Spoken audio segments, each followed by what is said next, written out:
Champion Spotlight, featuring Corki, the daring Bombardier. Corki is a ranged DPS champion, specializing in mobility and range, while dealing both physical and magic damage. Corki's passive is Hextech Shrapnel Shells. All of Corki's basic attacks deal bonus true damage. This damage scales with critical strikes and with Sheen, Trinity Force, and Lichbane, but not with items like Madrid's Blood Razor and Malady. Phosphorus Bomb reveals and damages enemies in the target area. Note that while Phosphorus Bomb will show enemies hiding in brush or behind a wall, it will not reveal wards or invisible champions. Valkyrie sends Corki to target location, leaving behind a wake of fire that damages enemies standing inside it. Gatling Gun repeatedly damages enemies in a cone in front of Corki. Struck enemies continuously lose armor while getting hit by Gatling Gun. Missile Barrage sends out a skill shot nuke that explodes on the first enemy it hits, damaging all nearby enemies. Every fourth missile sent out is a big one that deals more damage in a larger area.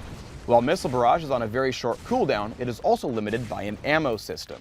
Ammo for this ability recharges slower than the basic cooldown.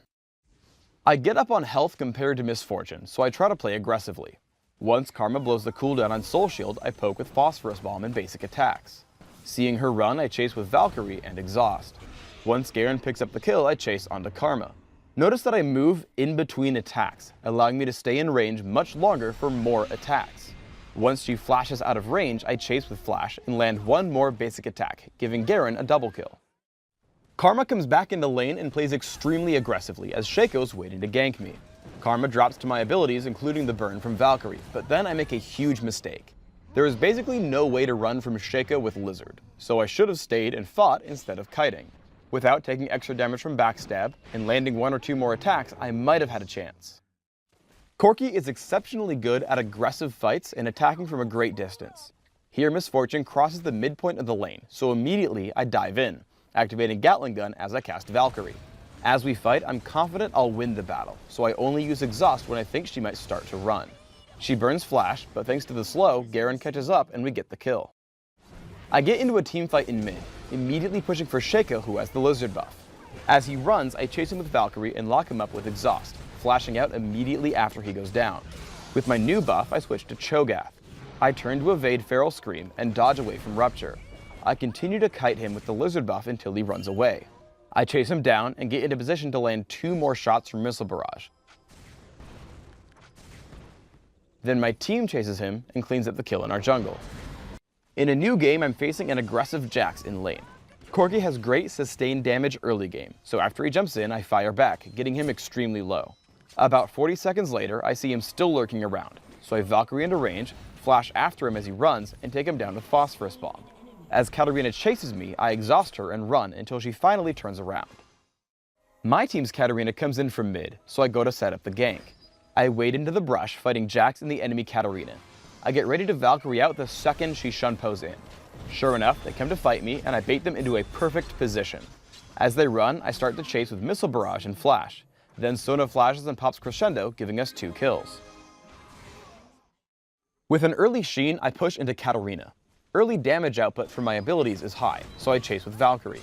I conserve shots of Missile Barrage, hoping that she'll juke me so that I can get in closer. I notice she isn't dodging my shots, so I keep shooting, taking her down just as she reaches the minion wave. She probably could have dodged that last shot by ducking into the minions, but if she had juked around earlier, I'd have just gotten into range for more attacks and easier shots. When building Trinity Force on Corki, properly timing your abilities is paramount to your success. Let's break down this chase onto Karthus. I Valkyrie in, which gives me a Trinity Force charge, and I deal a ton of damage. Now the cooldown on Trinity Force is back.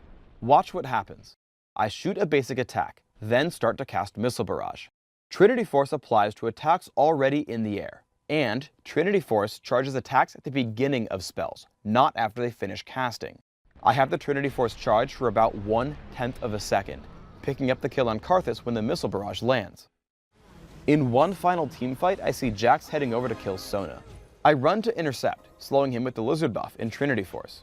Jax jumps on me and we trade blows before I Valkyrie out once Katarina shows up to grab the kill. Immediately after, Garen shows up. Again, I try to kite with Lizard and Trinity Force, but once Gangplank hits Cannon Barrage, I have to flash out. The distance allows me to safely kill Garen. As Gangplank greedily shows up, I again try to keep Sona alive by doing the only thing I know how to, dealing tons of damage. For runes, I take armor penetration marks, flat armor seals, flat magic resist glyphs, and flat damage quintessences. This setup gives me a lot of damage output, while compensating for Corki's general frailness early on. My masteries are 2109, making sure I take magic penetration in offense, and 1 point in neutral buff duration and utility. I take exhaust and flash, mastering the former in the offense tree. I max Gatling gun by level 9, taking 1 point in Valkyrie at level 2 and maxing it last. While I max Phosphorus Bomb after Gatling gun, I take my first skill point in it. For items, I open with a Doran's Blade. Feel free to buy more if your early game isn't going well. After, I take Berserker's Greaves and Trinity Force. Yes, Trinity Force. I continue to build Corki for pure damage with a fast Bloodthirster, and then depending on my needs, Infinity Edge, Phantom Dancer, and Last Whisper.